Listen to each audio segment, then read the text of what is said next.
There are some pretty cool details, both new and returning, in Star Fox and Switch 2, so let's go over some of my favorites. The new background featured in the wormhole from Sector X bears a striking resemblance to the Out of This Dimension level from the original Star Fox game. And that's not the only reference to the original game here.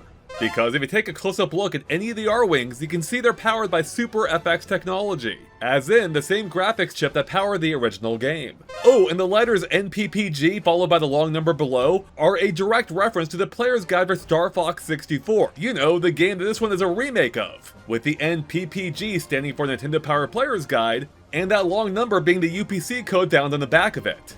And as for the 97-10, well, that's almost certainly a reference to the date of October 1997, which was when Star Fox 64 released in Europe. You know, for as clean as the new R-Wings look, did you notice that when using cockpit view, there are persistent smudges in the lower corners of the windshield? Maybe clean that up next time you're at the gas station, Fox. And speaking of the cockpit, it's impressively detailed, as almost every part of it is actually labeled. Of course, there's a radar in the middle, though it doesn't actually do anything. But then there's a bomb indicator on the right that actually does work, showing how many bombs you have left. And just to the left are a few more that say airlock, pressure, seal, and system.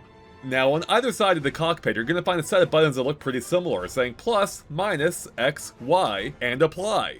But the two on top are a bit different from each other, being load and pass on the right side, and clock and G-diff being on the left, with G-diff obviously being short for G-diffuser. Which, fun fact, is actually the direction the Falco looks in when confirming its status. Now, just above are the three buttons to control the wing mode of the R-Wing, including closed, open, and full.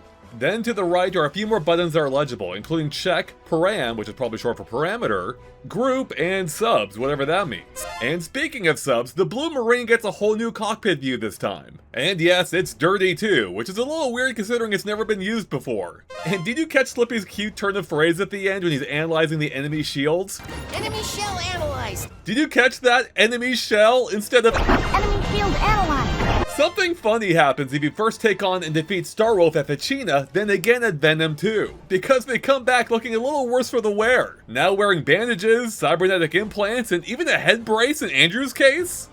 After you beat the game and send General Pepper your invoice, you may hear him say this if you score high enough. This is one steep bill. But if you score even higher, you might hear him say this instead. What? $95,000 to save the entire galaxy sounds like a bargain to me, especially if you break down the price per unit. Because no matter what the final price is, if you divide it by the number of hits, you come out to $64 per each one. Wait a second, I see what they did there! And speaking of General Pepper, one new detail that I do appreciate is how you can just barely hear his holograms talking as you're flying through Corneria City. But the music is so loud it's almost impossible to hear, so let's try turning it down. And I think that might be the only dialogue in the entire game that's either not the radio chatter or a cutscene. What? And that too, I suppose. So there you have it, some of my favorite Easter eggs and details that I found in the new Star Fox game. But let me know if you found anything else in the comments below. And with that, we'll catch you later. Bye everyone!